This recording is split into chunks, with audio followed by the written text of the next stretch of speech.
Seja muito bem-vindo ao Relato Entre Linhas. Eu sou o Michel e aqui a gente expõe histórias que nem sempre chegam ao noticiário, mas que precisam ser ouvidas. Hoje você vai conhecer o caso de uma oficial que acredita estar acima da lei, até o dia em que sua própria reação a colocou de frente a frente com tudo que ela negava. O que acontece quando o poder encontra o limite? E o que sobra quando o controle escapa por entre os dedos? Fique até o final porque essa história vai te fazer pensar duas vezes antes de julgar o silêncio como fraqueza. Ela construiu uma reputação à prova de falhas. Era temida, respeitada e jamais contestada, até que, em menos de um minuto, tudo ruiu. Foi em um tribunal, e o que começou com um impulso inconsciente terminou em silêncio absoluto. Um silêncio que pesava mais que 1000 palavras. Mas como alguém com uma carreira impecável comete um erro tão grave? E por que ninguém a deteve antes que fosse tarde demais? A resposta está nos detalhes, no reflexo condicionado, no julgamento apressado e em um sistema onde o preconceito pode ser invisível até não ser mais. A oficial Lorena Miles havia passado mais de uma década limpando seu nome, sua imagem e seu passado.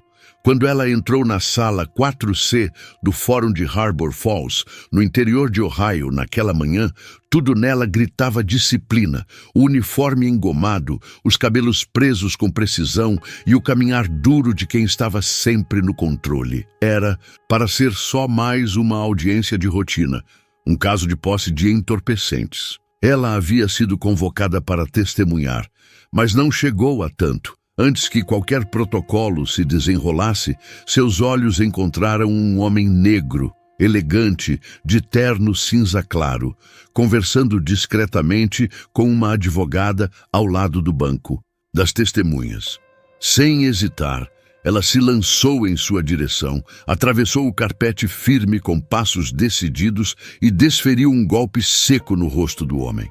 O impacto foi audível. O murmúrio virou espanto. Uma caneta caiu no chão. Um jornalista se levantou instintivamente. O tempo congelou. O homem cambaleou levemente, mas não caiu. Não reagiu, não se defendeu. Ele apenas ajustou o paletó. Passou os dedos no rosto com leveza, olhou diretamente para ela e disse com voz firme e serena: "Meu nome é Juiz Emanuel Keene. Estou presidindo esta sessão." O silêncio que se seguiu não foi só de choque, foi de algo maior, um tipo de peso coletivo que tomava o ar enquanto os celulares se erguiam em mãos trêmulas, registrando tudo. A própria Lorena tentava falar, mas as palavras não saíam. Apenas gaguejou. Eu pensei que ele era... O juiz respirou fundo, recuou com elegância e declarou: "Esta corte entra em recesso de 10 minutos." Sem alterar o tom, caminhou para seus aposentos, deixando para trás uma sala inteira mergulhada no desconforto. Ninguém sabia o que fazer. Ninguém ousou se mover. Lorena Miles continuava imóvel, como se o próprio corpo tivesse congelado. A mão que ela usara para desferir o golpe tremia discretamente ao lado do quadril. O promotor, de olhos arregalados, deu um passo atrás e sussurrou, quase sem ar: "Você acabou de agredir um juiz." Ela virou o rosto lentamente, como se ainda não compreendesse o peso do que havia feito. Era como ver alguém acordar no meio de um pesadelo e perceber que ele é real. Antes de continuar, se este conteúdo tem valor para você, considere apoiar nosso canal com um Super Thanks ou um Live Pix, ou através de um dos serviços abaixo na descrição desse vídeo. Toda ajuda fortalece o canal e nos permite continuar trazendo relatos como esse. A notícia se espalhou em questão de minutos. Jornalistas que aguardavam um caso sobre uma quadrilha local se empurraram pelos corredores até a sala 4C. 2 canais de notícias locais tentaram entrar, mas foram barrados por oficiais pálidos, que saíam da sala como se tivessem visto algo que não sabiam explicar. Antes que o sol se pusesse, o vídeo já circulava nas redes. Sem legenda, sem edição, apenas a gravação bruta de uma policial branca, uniformizada, acertando um juiz negro dentro de um tribunal. O título era simples e brutal: "Policial ataca juiz. Não sabia que era um juiz." Houve quem pensasse que era fake. talvez ensaiado, mas não havia cortes, não havia ângulos dramáticos, só a tensão pura de um momento real. Gente de todo canto começou a reagir. Políticos, ativistas, ex-colegas. Alguns reconheceram Lorena na hora, outros lembraram dela pelas histórias. O juiz Emanuel Keane, por outro lado, permaneceu em silêncio. Nenhuma declaração pública, nenhuma entrevista, nenhuma ameaça de processo. Ele passou o resto do dia em seu gabinete, de costas para a porta, olhando fixamente para o jardim externo. Mas fora dali, ninguém ficou em silêncio. A pergunta que começou a se formar não era mais o que aconteceu, mas quem era Lorena Miles? Fora, do condado de Harbor Falls, seu nome pouco circulava. Mas dentro da corporação, ela era conhecida e temida. Subiu rápido demais, diziam. Entrou na força ainda jovem, foi direto para patrulhamento urbano, depois narcóticos e então passou para uma unidade especial encarregada de zonas de alta tensão. Medalhas, entrevistas, aparições em conferências. Por trás dos holofotes havia outra história. Pequenos episódios, casos abafados. Um adolescente negro parado por causa de uma lanterna supostamente quebrada, que insistiu que nada havia de errado com o carro.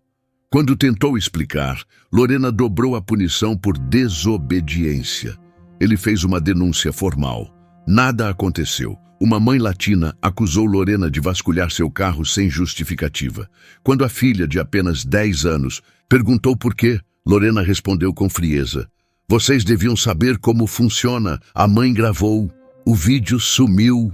Depois, um caso quase explodiu na mídia. Um vídeo mostrava Lorena gritando com 2 garotos negros sentados na calçada de uma mercearia. Ela os acusava de desacato. Um deles filmava tudo discretamente. O vídeo desapareceu. Os 2 garotos foram presos por resistência à autoridade. Dentro do próprio departamento, sussurros. No vestiário, no banheiro, em conversas abafadas. Lorena fazia piadas racistas quando achava que ninguém importante estava ouvindo. Intimidava colegas mais novos. Manipulava relatórios. E cada vez que seu nome surgia em uma denúncia, tudo era arquivado. Nada era sustentado. Ela não estava sozinha. Tinha aliados em cargos altos. O comandante Brennan era um deles. Chamava Lorena de uma profissional firme em tempos difíceis. Para ele, o público não entendia o que era controlar certas áreas. Alguns colegas viram o perigo antes. O oficial Sam Delaney tentou denunciá-la uma vez, depois de presenciar Lorena empurrando a cabeça de um suspeito contra a janela da viatura. Ela o encarou e disse: "Se você abrir a boca, vai estar limpando privada até a aposentadoria." Ele recuou, como todos os outros, não por concordarem com ela, mas porque sabiam que ela era o sistema, não uma falha dele. Ela era o modelo que o sistema permitia florescer. 6 meses antes do incidente, o jovem oficial Jordan McLean registrou uma reclamação formal depois de 2 semanas patrulhando com ela. Ela parou 6 carros em um único turno. Todos os motoristas eram negros. Nenhum motivo válido. Só paradas vazias, humilhação e ameaça. McLean foi transferido para a central telefônica. Lorena ganhou uma carta de recomendação. Não era um desvio de conduta, era o caminho. Sua trajetória não acontecia apesar desses comportamentos. Acontecia por causa deles. As rachaduras já estavam lá muito antes de Lorena Miles acertar o juiz Emanuel Keane. Antigas acusações arquivadas começaram a reaparecer em silêncio. As mudanças recentes na chefia do departamento e a nova composição do Conselho Municipal indicavam um clima menos tolerante ao que antes se varria para debaixo do tapete. Mas Lorena não mudou. Se algo, ficou ainda mais resistente. Chamava as novas regras de teatro político e, em uma confraternização do batalhão, disse alto o suficiente para todos ouvirem: "Eles não podem me tocar. Eu tenho mais podre desse lugar do que eles têm de mim. Ela falava como quem ainda estava no controle. Só que aquilo não era força, era contagem regressiva. E o relógio já estava zerando. Quando ela deu o golpe em Keane, no lugar errado, na hora errada, o sistema que a protegia começou a recuar. A rede que um dia segurou suas quedas, agora fingia que não a conhecia. Naquele mesmo dia, quando o juiz Keane retornou à sua sala, não houve escândalo, nenhuma explosão, nenhuma ordem furiosa para interromper tudo. Ele apenas entrou, respirou fundo e abriu a caixa de arquivos como se fosse mais uma segunda-feira comum. Mas não era. Para quem estava presente, aquele golpe não foi apenas um erro, foi algo que cortou o ar da sala. Advogados endurecidos, acostumados com discussões acaloradas, ficaram em silêncio.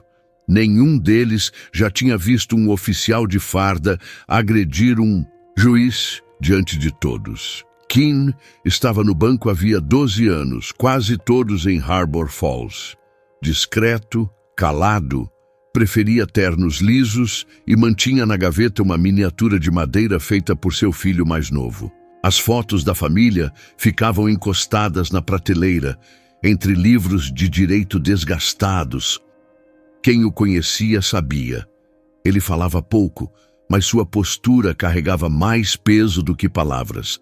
Nascido e criado em St. Peters, foi o primeiro da família a concluir a faculdade. 7 anos na Defensoria Pública moldaram sua visão antes de ele migrar para o outro lado da justiça.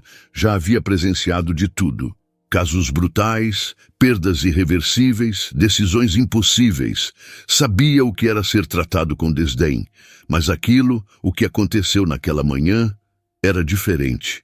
Não foi um olhar enviesado, não foi um tom de voz hostil.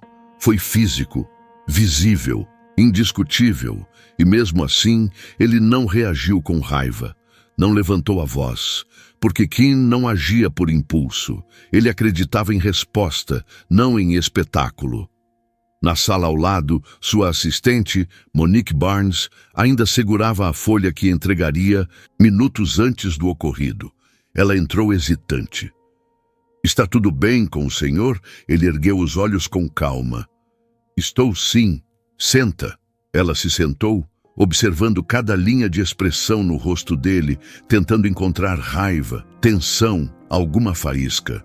"Eu não sei o que ela estava pensando", disse ela baixo. "A gente pode agir, protocolar a denúncia, está tudo gravado", ele respondeu com voz firme.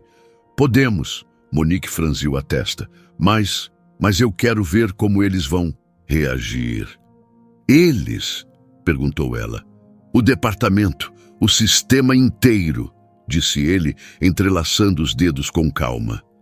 "Quero ver se continuam alérgicos à responsabilidade." Ela sorriu, meio cínica. Conhecia bem aquele tom.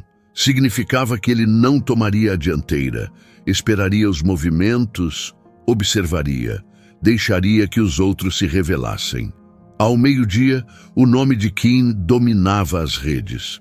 Um clipe antigo de uma palestra em uma escola local viralizou novamente. Nele ele dizia: "A lei não é uma arma, é uma ferramenta, e ela deve servir a todos, não só às vozes mais altas." Mas ele não apareceu nas redes. Nem uma frase, nem uma entrevista.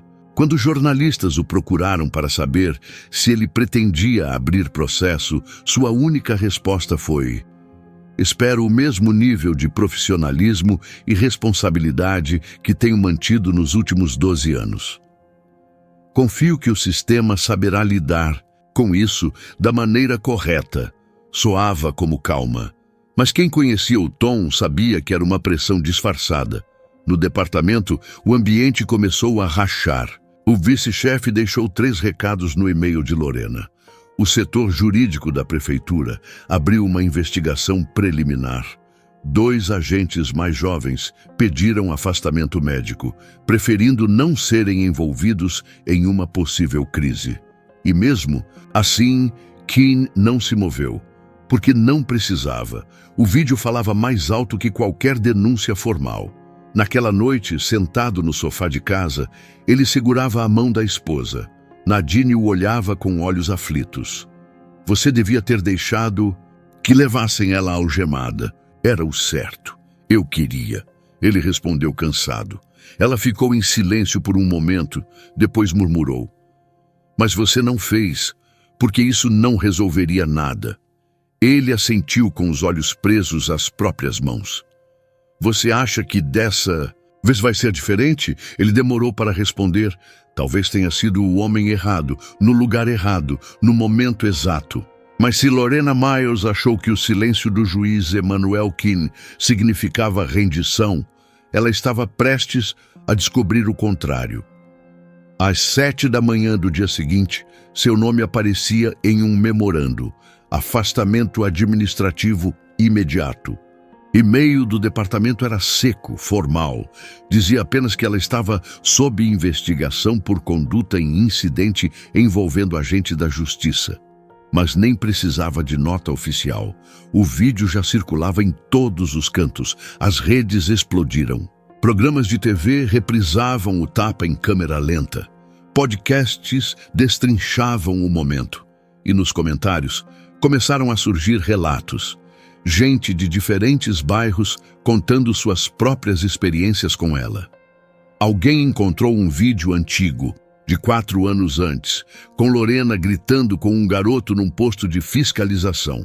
O tom de voz era cortante, a ameaça clara. O garoto, que não foi acusado de nada, nunca teve sua história divulgada. Até agora. Dessa vez, ninguém desviava os olhos. O escudo dela não funcionava mais. Dentro da delegacia, o ambiente se transformou. Os corredores, antes cheios de piadas e tapinhas nas costas, agora estavam tomados por cochichos e passos rápidos. Os mais próximos, aqueles que dividiam mesa e risadas com ela às sextas, de repente tinham reuniões urgentes assim que ela aparecia. Um pedido formal da corregedoria começou a circular, solicitando entrevistas com quem tivesse trabalhado direta ou indiretamente com Lorena nos últimos 5 anos. As respostas começaram a chegar. Algumas com nome, outras anônimas. A detetive Naomi Brennan segurou o silêncio por quase 6 anos, mas naquela manhã finalmente falou. Ela me ameaçou no vestiário uma vez. Disse que se eu perguntasse de novo sobre os relatórios falsos, eu estaria na escala da cadeia estadual em 1 semana. Outro relato veio de um antigo cadete, hoje patrulheiro. Ele descreveu o dia em que Lorena plantou uma lâmina em cima do banco de um carro, só para justificar uma busca. Ela disse que era protocolo de segurança, que ninguém ia questionar porque tudo estava fora do campo da câmera. A porta estava aberta, e o que saía de dentro era fumaça acumulada demais para ser ignorada. Auditores começaram a revisar os antigos boletins dela. Os padrões começaram a aparecer. Mesmos perfis, mesmas justificativas vagas, recomendações que não batiam com os incidentes descritos. Enquanto isso, Lorena tentava reassumir o controle. Conseguiu uma ligação com um apresentador de um talk show conservador local e tentou se justificar ao vivo. Disse que o juiz a encarou com agressividade, que fez um movimento repentino. A entrevista foi cortada no meio. O apresentador encerrou, dizendo que preferia esperar mais informações antes de emitir opinião. O e-mail do advogado da associação sindical chegou horas depois. Devido a conflito de interesses, não poderei representá-la neste caso. Ela agora era um fardo. Nenhum dos contatos antigos retornava ligações. Os repórteres se empilhavam na caixa postal. Os colegas pararam de responder. E até Avery, sua filha de 19 anos, deixou apenas uma mensagem curta. Por que você fez isso? Mãe? Lorena sentou à mesa da cozinha, encarando as medalhas do serviço que espalhara sobre o balcão. Antes eram símbolo de honra. Agora pareciam pesadas, deslocadas. como se tivessem sido emprestadas de outra vida. Ela ainda repetia para si mesma que não havia feito nada errado. Ele parecia um suspeito. Ele não devia estar ali daquele jeito, falando daquele jeito. Mas, no fundo, ela sabia que aquilo não tinha nada a ver com o que o juiz vestia ou como ele falava. Era sobre o impulso, o mesmo que ela sempre teve, o que sempre foi premiado, o que garantiu respeito e medo, mas nunca limite, e agora esse mesmo impulso se virara contra ela. 2 dias depois do incidente, o Departamento de Polícia de Harbor Falls convocou a imprensa. Pela primeira vez em 15 anos, o chefe foi substituído por decisão do Conselho Jurídico da cidade. Na coletiva, o novo chefe leu uma declaração. As ações da oficial Miles dentro de um tribunal são inaceitáveis. Uma investigação interna está em curso. O departamento está colaborando com o Ministério Público. Nada de elogios, nada de defesa, nada que pudesse ser interpretado como blindagem, frio, técnico, distante. Lorena assistiu à coletiva da sala, de casa, sozinha, segurando uma caneca de café já fria, e se pensava que o silêncio dos colegas era o pior, ainda não havia sentido o que vinha depois. A estrutura que a sustentava agora se movia, devagar, tirando dela um pedaço por vez. Os olhos que antes a admiravam, agora evitavam os dela. A firmeza com que caminhava pelos corredores fora substituída por passos apressados. Quem ainda lhe dirigia o olhar o fazia de forma rápida, ansiosa, como quem teme ser confundido com alguém, mas que ainda a apoia. Seu armário no vestiário estava trancado. As risadas que costumava escutar na sala ao lado haviam cessado. E onde antes havia seu retrato na parede de honra, agora restava um espaço vazio, como se alguém tivesse arrancado a moldura, mas o prego ainda estivesse lá, solitário. O afastamento virou suspensão. Sem salário, sem resposta, sem qualquer apoio institucional, apenas silêncio e espera. Em casa, o mundo de Lorena Miles desmoronava devagar. A filha, Avery, seguia sem responder. Nenhuma mensagem desde a noite do tribunal. A verdade é que nunca foram próximas. Lorena educou com regras, não com afeto. Mesmo assim, tentou mais uma. "Vês?", discou. A voz na gravação dizia: "Este número não está disponível." Ela encarou a tela por um longo tempo, antes de virar o celular com a tela para baixo. Ela sempre acreditou que estava no comando, que respeito era medido pelo medo que inspirava, que as denúncias internas eram apenas lamentos de quem não entendia o peso do trabalho. Mas agora, sentada à mesa da cozinha, com as cortinas meio fechadas para evitar os flashes do lado de fora, tudo o que restava era tempo e silêncio. Não havia sido formalmente acusada ainda, mas estava sozinha. A associação sindical sumira.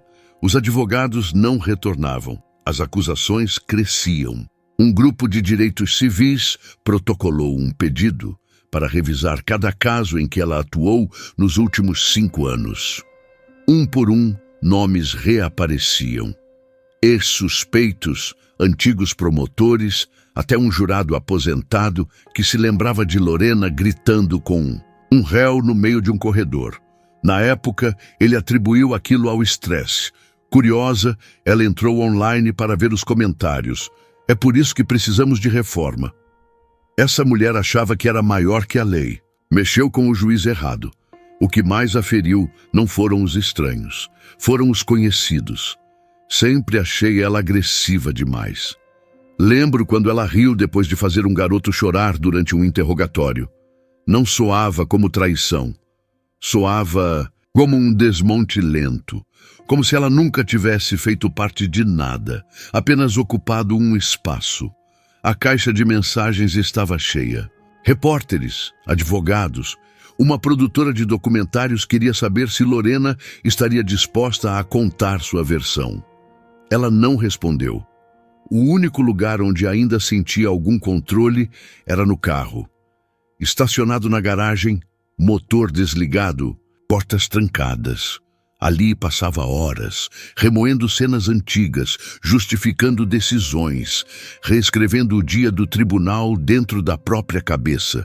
Repetia como um mantra: se ele tivesse se afastado, se não tivesse feito cena, se tivesse se comportado, mas não importava quantas versões ela criasse. Nada mudava o que todo mundo já tinha visto. Ela agrediu um homem, um juiz, diante de uma sala cheia, e ele não era uma ameaça, não era um suspeito, era um magistrado sentado, e o país inteiro viu.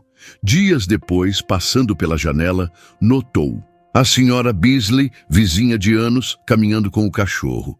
Elas costumavam se abraçar nas manhãs de sábado. Dessa vez, Beasley não olhou. Apenas passou reto. Esse momento doeu mais que manchete. Porque jornal some, mas ser ignorada, isso permanece. Naquela noite, Lorena mexeu nas fotos antigas do celular. Achou uma do batalhão, um grupo na frente do letreiro da delegacia. Todos sorrindo. Ela estava no centro. Óculos escuros, peito inflado, mão firme na farda. Antes, aquilo significava poder. Agora, enxergava a arrogância. Quando acreditava ter chegado ao fundo, recebeu uma carta. Estava sendo chamada para uma audiência pública. Seria oficial, seria gravada. E a sala onde tudo ocorreria ficava dentro da própria prefeitura. The Harbor Falls. O recado era claro. Nada de portas fechadas. Aquilo seria para todos verem. Na manhã da audiência, ela vestiu um blazer preto, sem farda, sem arma. A sala já estava quase cheia quando chegou. Jornalistas se alinharam nas paredes, microfones presos em cintos, ativistas, estudantes de direito, vizinhos. Na segunda fileira, logo atrás de um grupo de promotores assistentes, estava Emmanuel King, sem toga. Apenas um terno escuro, mãos cruzadas sobre um caderno de anotações. Ele não parecia irritado. Também não parecia triunfante. Tinha o semblante de quem havia ido apenas cumprir mais um dever. Estava ali para testemunhar, não para julgar. Ao lado de Lorena, um defensor público novato ajustava os papéis com pressa, sussurrando orientações que ela nem ouvia. Atrás, o painel da revisão civil já estava posicionado. Um arco de mesas com 5 membros, um detetive aposentado, uma defensora pública, um pastor local, um organizador comunitário e um juiz convidado de outro município. Aquilo não era um tribunal formal, mas poderia muito bem ser. O peso era o mesmo. A presidente do conselho, Loretta Vaughn, deu início à sessão pontualmente às 9h30. A voz dela era firme, pausada. Não havia espaço para cerimônias. E pela primeira vez, desde o dia do incidente, Lorena Miles não era quem conduzia. Ela era quem respondia. A voz de Loretta Vaughn cortou o salão como lâmina bem afiada. Esta audiência não é um julgamento criminal, mas é uma avaliação pública da conduta da oficial Lorena Miles, recente e histórica, e se ela ainda pode representar a lei nesta cidade. A palavra ainda ficou presa na mente de Lorena, como se uma porta estivesse entreaberta, como se ainda houvesse chance de redenção. Mas cada rosto naquela sala dizia o contrário. O vídeo do tribunal foi o primeiro exibido. Um monitor pequeno, mas suficiente para reacender o silêncio desconfortável. O som do golpe, a ausência de reação, a voz firme de Emmanuel King, nenhuma edição, nenhuma dúvida. Depois vieram as testemunhas. Naomi Brennan, com sua voz firme, descreveu a ameaça recebida no vestiário anos atrás. 2 ex-detentos subiram em seguida. Nenhum dos dois lembrava de Lorena na cena de suas prisões.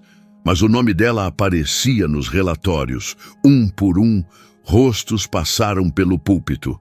E ela permaneceu imóvel, sem piscar, sem protestar. Perto do fim da sessão, chamaram Emmanuel King, sem papéis, sem bloco. Apenas ele. Não vou gastar o tempo deste conselho repetindo o que todos já viram, disse ele. O que me interessa é o que vem depois da responsabilidade. É aí que mora o verdadeiro trabalho. Fez uma pausa. O som de canetas rabiscando ecoava pelas mesas. Servi neste tribunal por mais de uma década. Vi pessoas errarem por medo.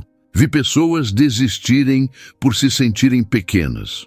Mas o que aconteceu naquele dia não foi medo, foi reflexo.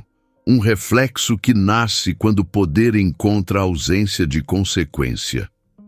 Ele olhou para Lorena. Não estou aqui para destruir vidas. Estou aqui para lembrar o que justiça deve ser e o que ela nunca pode ser. Sentou-se. Nenhum aplauso, nenhuma reação. O advogado de Lorena fez sua parte. Procedimentos, pedidos por compreensão. Nada mudou. O conselho saiu por um instante. Voltou minutos depois com a decisão. Lorena Miles seria removida permanentemente da força. Benefícios cancelados. Conduta encaminhada ao Ministério Público Estadual. Ela ficou ali, olhando fixamente. Ninguém a observava com raiva, nem com medo, só com indiferença. E talvez, naquele instante, isso tenha doído mais do que qualquer punição. Emmanuel Keane passou por ela no caminho de saída.